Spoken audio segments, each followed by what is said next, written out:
Selamat siang. Pada sesi pertama ini kita akan membahas mengenai pengenalan artificial intelligence atau kecerdasan buatan. Tentunya di dalam kehidupan sehari-hari Anda pernah mendengar yang namanya kecerdasan buatan atau aplikasi pintar. Dapat dilihat dari gambar-gambar berikut ini. Contoh yang paling sederhana adalah dalam dunia permainan, yaitu permainan catur. Dulu waktu kita ingin bermain catur, kita perlu adanya lawan main. Tetapi ketika menerapkan kepintaran buatan, saat ini bermain catur seorang diri itu saja cukup. Lawan mainnya dirubah menjadi komputer. Komputer tersebut tentunya sudah diberikan pengetahuan tentang bagaimana cara bermain catur, aturan-aturannya, tujuan permainan catur tersebut, melawan rajanya, sehingga komputer tersebut dapat mengerti cara permainan catur dan memainkannya seolah manusia yang menjadi lawan kita bermain. Seiring dengan perkembangan teknologi juga, kecerdasan buatan semakin dapat ditemui di kehidupan kita sehari-hari. Seperti dapat dilihat di gambar berikut ini, pada gambar gagang pintu, ada sebuah mesin scanner kecil yang dapat mendeteksi sidik jari dan mengidentifikasi sidik jari orang yang bersangkutan. Hal ini digunakan untuk menggantikan kunci fisik sehingga manusia tidak perlu lagi membawa kunci atau ketika kehilangan kunci, manusia cukup memegang gagang pintu dan scan sidik jarinya yang ada. Demikian juga deteksi sidik jari dapat kita temui dengan mudah di smartphone saat ini, di mana smartphone yang dulunya menggunakan kata sandi untuk membuka kunci telepon Anda, sekarang hanya perlu menggunakan sidik jari tanpa perlu lupa kata sandi. Kita cukup scan sidik jari saja dan telepon genggam akan terbuka.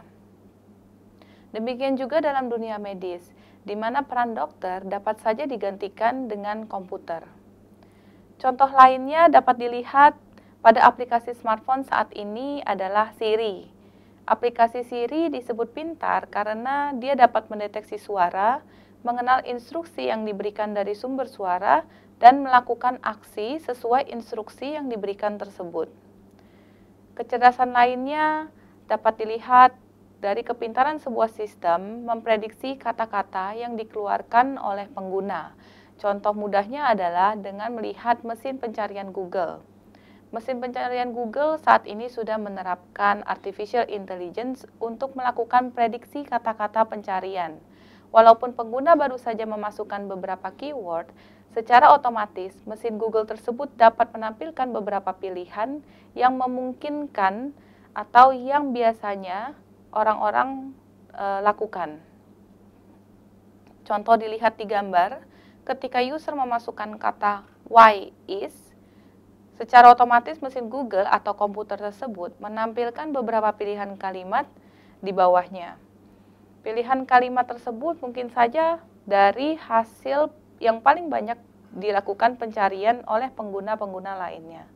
Demikian juga di aplikasi smartphone. Ketika kita melakukan pengetikan pesan di chatting, WA, Line, ataupun lainnya, maka sistem secara otomatis akan menampilkan beberapa suggestion dari kata-kata lanjutannya.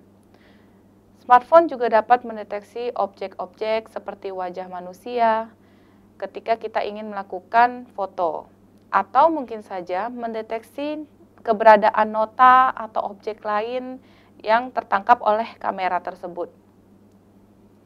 Setelah ditangkap oleh kamera menjadi gambar dan mesin juga pintar, dia secara otomatis dapat melakukan pengenalan terhadap huruf-huruf yang ada pada objek tersebut. Perkembangan lainnya juga dapat dilihat pada gambar ini, di mana perkembangan robot cukup pesat. Pada gambar pertama terlihat seseorang naik tangga, tetapi terlihat di kakinya dibantu dengan penyangga, sehingga manusia tidak perlu lelah ketika menaiki tangga tersebut. Demikian juga gambar di bawahnya, di mana pengguna dibantu untuk berjalan melangkahkan kakinya. Dalam dunia medis sendiri dapat dilihat pada gambar kursi roda, seorang wanita duduk di atas kursi roda dan kursi roda tersebut diakses dengan menggunakan gelombang pikiran. Robot helper juga dapat menggantikan perawat untuk mengangkat atau memindahkan tubuh manusia, yang mungkin bila dilakukan dalam dunia nyata, perawat akan kesulitan mengangkat tubuh manusia dengan bobot yang cukup melebihi dari bobot dirinya sendiri. Kemudian bisa saja ke depannya dokter berinteraksi secara tidak langsung dengan pasien, seperti yang Anda dapat lihat di gambar kelima tersebut. Jadi secara tidak langsung, dokter tidak perlu hadir ke ruangan dan dapat memantau kondisi pasien melalui webcam dan lain sebagainya. Gambar berikut ini adalah gambar smart house yang juga memungkinkan untuk dikembangkan ke depannya, di mana semua kontrol dilakukan dengan kepintaran dari sistem sendiri. Contohnya, bagian sistem kontrol dapat menyalakan lampu ketika mendengar suara langkah kaki atau mengetahui adanya keberadaan orang di ruangan tersebut. Rumah juga dapat mendeteksi sendiri bila ada mobil pemilik rumah yang datang dan kemudian dapat melihat plat nomornya lalu membukakan pintu bagasinya. Dan dapat dilihat dari sistem kontrol yang lainnya. Kalau begitu, apa itu artificial intelligence atau kecerdasan buatan? Beberapa ahli mengemukakan beberapa definisi mengenai artificial intelligence. Mari kita lihat satu persatu.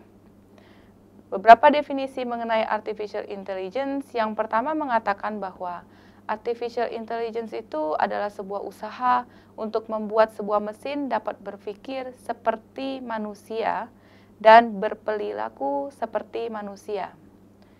Tetapi ada juga konsep yang mengatakan bahwa artificial intelligence merupakan sebuah usaha untuk membuat mesin dapat berpikir bukan secara manusia tetapi secara rasional dan juga bertindak secara rasional. Rasional artinya di sini adalah bertindak yang seharusnya, karena terkadang manusia tidak berpikir hanya secara rasional tetapi ada unsur tambahan lainnya seperti unsur perasaan. Sebuah sistem dapat menjadi pintar ketika kita memberikan pengetahuan pada sistem tersebut dan mengolah pengetahuan tersebut yang dimiliki untuk memberikan keputusan akhir nantinya. Sehingga ketika ada input yang diterima oleh sebuah sistem atau mesin, mesin tersebut akan melihat pada knowledge base yang ada, kemudian akan mengaktifkan inference engine untuk mengambil keputusan tersebut dan menghasilkan solusi sesuai yang diharapkan. Berikutnya kita akan membahas mengenai cabang-cabang ilmu pada artificial intelligence. Cabang ilmu pada artificial intelligence sendiri cukup banyak.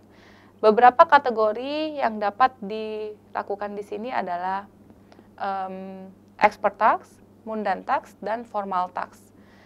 Beberapa kepintaran untuk menganalisis data dan memprediksi dapat kita kategorikan sebagai expert task. Sedangkan kepintaran untuk melakukan kegiatan sehari-hari seperti mengolah bahasa manusia, melihat benda-benda di sekitar, mengenali objek, kita dapat kategorikan dia sebagai mundane task. Sedangkan untuk kegiatan yang lebih ke arah perhitungan atau matematis, dapat kita kategorikan sebagai formal task. Demikian sesi pertama mengenai pengenalan artificial intelligence. Terima kasih.